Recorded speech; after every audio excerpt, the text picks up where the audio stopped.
Sanjay, why are you in this business? Why are you in this business? And the second question is, Sanjay, why should a client choose you? I want you to think about this. Let's say I'm your client. Today I have the choice to choose between 8,000 top financial advisors right in front of me. Who do I choose? Who do I choose? And I want you to think about this for yourself. Why should a client choose you? Guys, when I joined this business, I did not have the educational qualifications. I was not a PhD. I was a college student. The secret actually is I was 17 when I joined this business. And when I joined this business at the age of 17, I didn't even have a license. It's actually my father. Let me be very transparent with all of you today.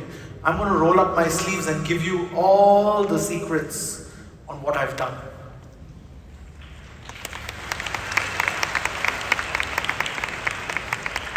Today I'm going to share with you everything that I know about insurance, everything that I know about sales. I'm going to break it down for you in such a way that you know what to do when you leave this hall. You see, my father is a very successful man. My father is a 37-year TOT member. He's a very rich man. No choice, I'm his only son. I was born retired. How many of you wish you were born retired? Be honest. Exactly. That's what I thought. I had no reason to work. So my father one day, he said, Sanjay, you have done so well in school, I'm going to buy you a brand new car. Now I'll tell you a secret. 18-year-old children, you give them a new car, they will do anything for you. Yes or no? Exactly. So, he bought me a brand new car and he said, Sanjay, you have only one job. I said, what's that? He said, you have to take our agents for training and bring them back. So I said, okay, for a brand new car, I'll do that. I'll be a driver. I'm okay with that. So my job was to take them for training and bring them back. But he put another condition. He said, you have to sit in the training. And you know how training is very boring, right? So he said, you have to sit in the training. And I said, Dad, why do I have to sit in the training? He said, because usually the agents will run away. Very boring. So I said, okay, for a brand new car, I'll do that. Can you imagine? I had the same training every day for 6 months. After 6 months, I told my father, I was like, Dad, it's so easy to sell insurance. He said, but you're not even a graduate. I said, Dad, I can promise you, very easy. I know more than the trainer. He said, okay, but you have to make sure someone in the office will check your advice. I said, don't worry, no problem. I'll sell insurance and I will show you. Now the first problem in our business, what is the biggest problem in our business? Prospecting. How many of you truly have a prospecting problem? Be honest. I'll teach you a trick, that's why. Okay, some of you. Good. So the biggest problem was prospecting. So I went to my best friend's father and I told him, I said, Uncle, today I'm going to teach your daughter how to save money. And he said, Sanjay, you don't know my daughter. The only thing my daughter can do is spend money. I said, don't worry, I'll teach her how to save money on one condition. You see, I learned from my father. You give something to someone, you ask for something in return. So if I'm doing a favor, I need a favor. On one condition. Whatever money she will save, you will match it. So if she saves $500, I want you to put $500 for her. He said, Sanjay, forget 500, I will give you 1,000. 1,000 done. I went to my best friend, her name is Z. I said, Z, your father has agreed to double your pocket money on one condition. Every month you put $500, he will put another $1,000 for you. She said, Sanjay, you don't know my father. He's a very stingy man. He will not give you even $1. I said, don't worry. You sign here, I will get $1,000 from him. And that's how I closed my first case.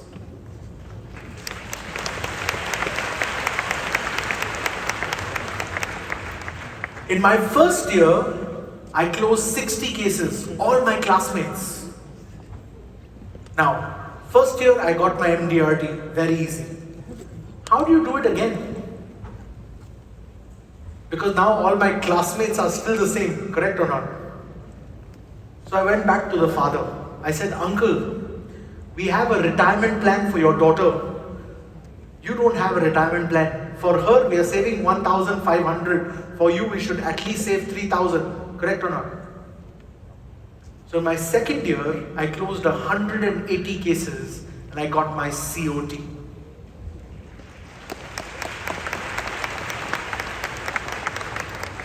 But now there's a problem. My classmates are the same. The parents are the same. How are you going to do in the third year? Very simple. Change college. That's why I've done 2 bachelors, 3 masters, 2 PhD.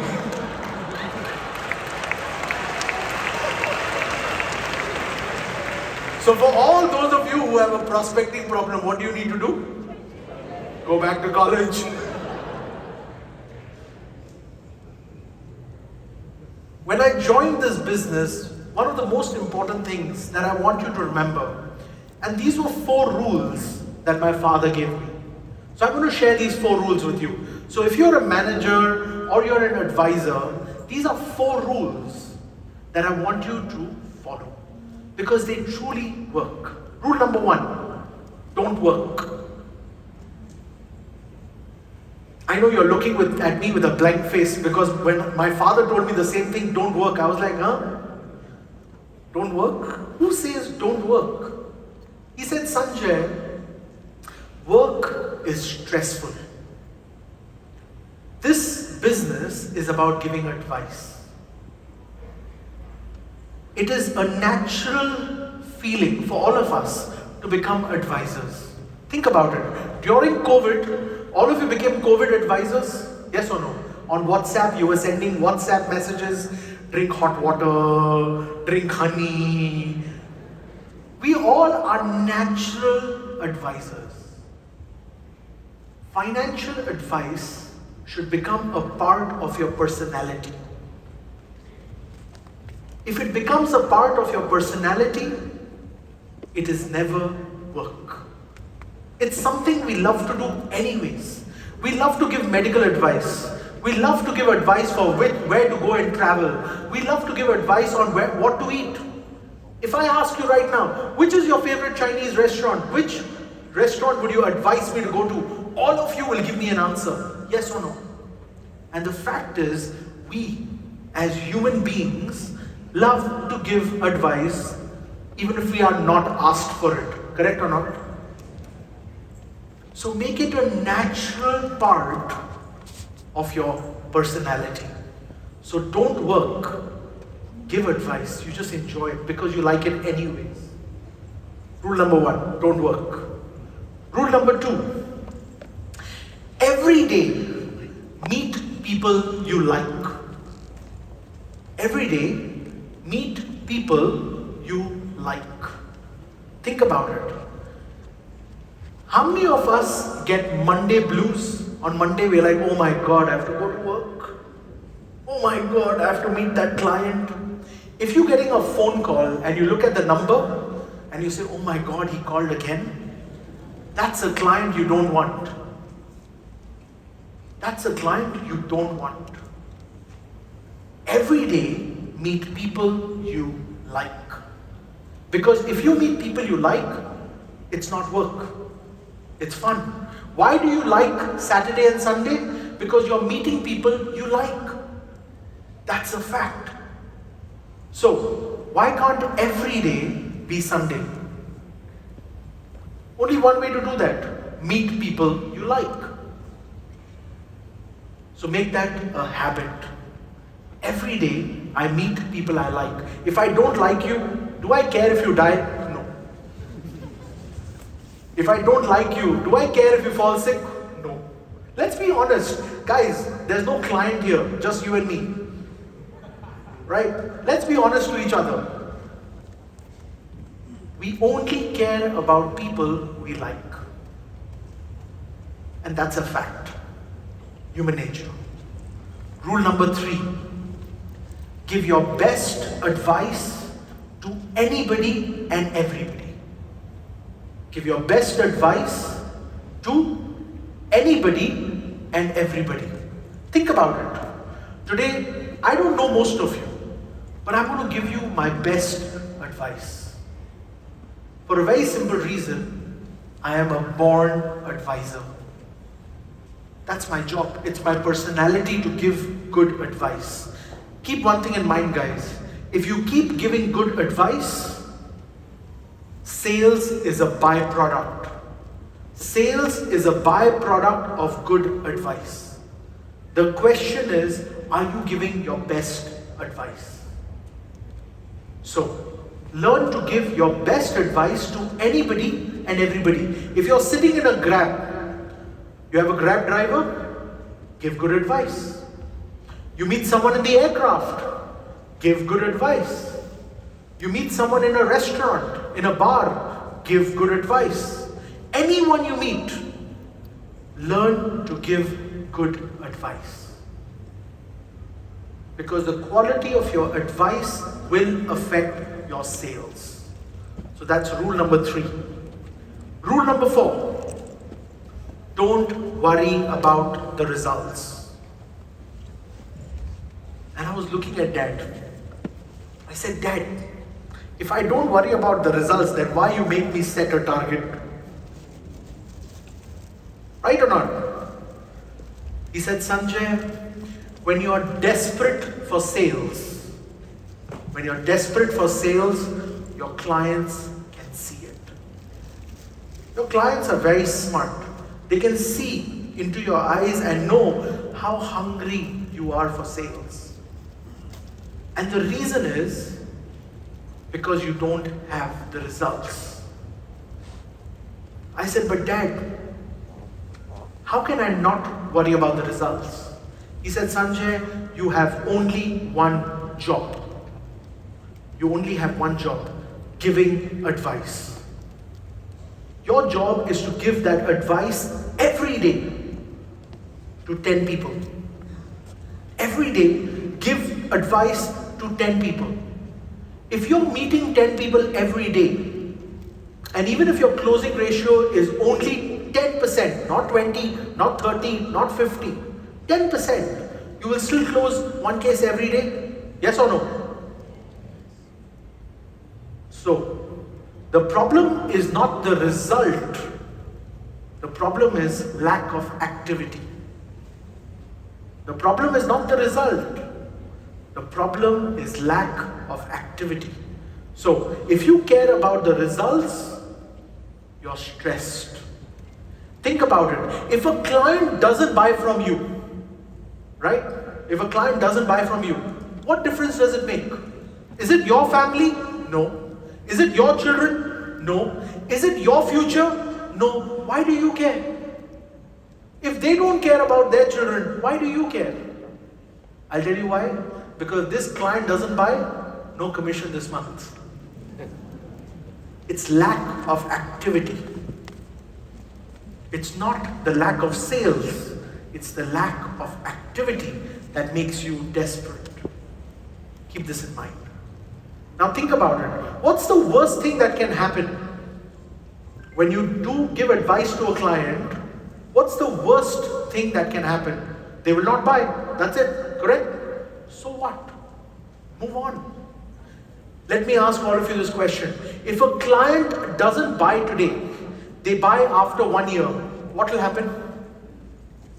The premium will go up? Yes or no? If the premium goes up, your commission will go up, yes or no? Why are you in a hurry? Why are you in a hurry? You see, our clients, they think if they don't buy today, they buy in the future, they have a benefit and we have a loss. Actually, I tell my clients, don't buy today, buy after 5 years, better.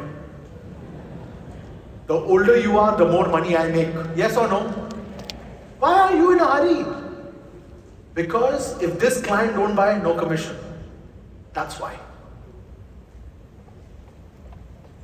Actually, no, that's not the worst thing that can happen. The worst thing is you give good advice and they go buy from someone else. That hurts. That's truly the worst thing that can happen. You give good advice and they buy from someone else. Correct or not? We all have had that experience. So, the fact is, so what? So what? One of us is getting the business, yes or no? So what?